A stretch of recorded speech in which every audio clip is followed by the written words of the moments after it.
But let's jump into questions. Awesome, beautiful. So we've got question number one, which is a wellness related question from Matt H. Now, Matt says, are there any hacks for improving my sleep? I never feel rested. It's a great question. I have lots of good hacks for you, Matt. So sleep is probably the most important thing, and it's probably one of the areas that gets the most overlooked in our culture, particularly because we have this very much, particularly in entrepreneurship, this culture around like hustling all the time, and there's this big pressure that you've got to work longer and harder. And if you only watch someone like Gary Vee, for example, you'll never sleep again. So sleep is super important. I would encourage you to actually listen to a podcast. We might even be able to chuck it up in the show notes as well as in the video on YouTube, which is an interview between Matthew Walker and Joe Rogan. And in that interview, they go through the real importance of sleep. In fact, I'm actually wearing an Oura ring right now, which does, I'm not sure if you guys will be able to see it properly. Obviously, on the podcast, you won't be able to see it, but on the YouTube show, you will, which is a tiny little ring. But what it does is it tracks my sleep patterns because it's so important. So, a couple of things. Everybody should be sleeping for at least 8 hours.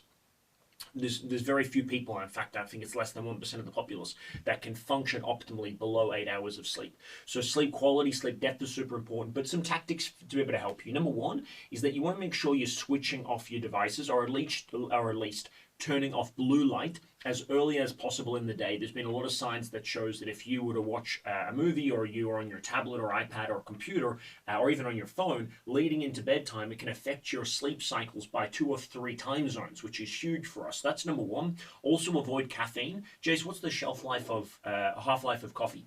So caffeine will stay in your system. The half-life is about 5 hours. So for some people, it'll stay in there for up to 10 hours. Right. So basically, for me, I'm having this coffee now at 1:30. So this could potentially stay in my system until like 11:30 at night, right? Yep.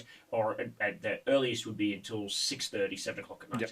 So that's important. I think probably the two biggest things is, number one, making sure you're not taking on caffeine too late at night. In fact, after lunchtime, the good rule of thumb is no caffeine after lunch. I don't always stick to that. It probably for me is after 2 o'clock is my latest. And then number two would be making sure you have downtime with your devices. You can also get a couple of different apps that you can use on your computer. What's the app So F.Lux. Flux is for your laptops, and then most phones have a night shift mode. Night shift mode. Yeah. So make sure you set both of those. You won't even notice it happen. So that'll help a huge amount.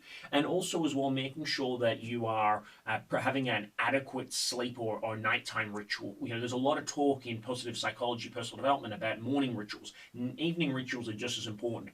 Making sure you've got a great environment when you're going to sleep. Making sure you've got, if you can, no sound and no light. It'll allow you to be able to have a much deeper sleep. They've even done studies that even a laser lighter can affect your sleep quality. So that makes a huge difference. Make sure you're not sleeping with any alarms or notifications on your phone. Have that completely off or on airplane mode. That'll make a huge difference. Just try to create a really bubble or with regards to your sleep. It'll make a huge impact. So there's some simple ones. Also as well, try not to eat too late at night.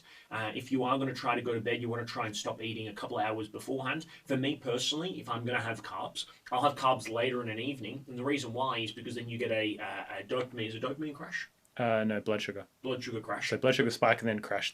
Yeah. So you end up getting a crash at the end of having a carb meal, and that's really good because it'll put you straight into a sleepy state anyway. So if you're going to have carbs, have them on an evening, because I find it easier to go to sleep by doing that as well. Hopefully those things will help with being able to moderate your sleep, and just try to have a set bedtime and wake up time as well, where the body starts to adapt. If you're really struggling, there is a supplement you can get, melatonin, which is good for being able to help you regulate sleep and maybe catch up on a bit of the back of the sleep log as well.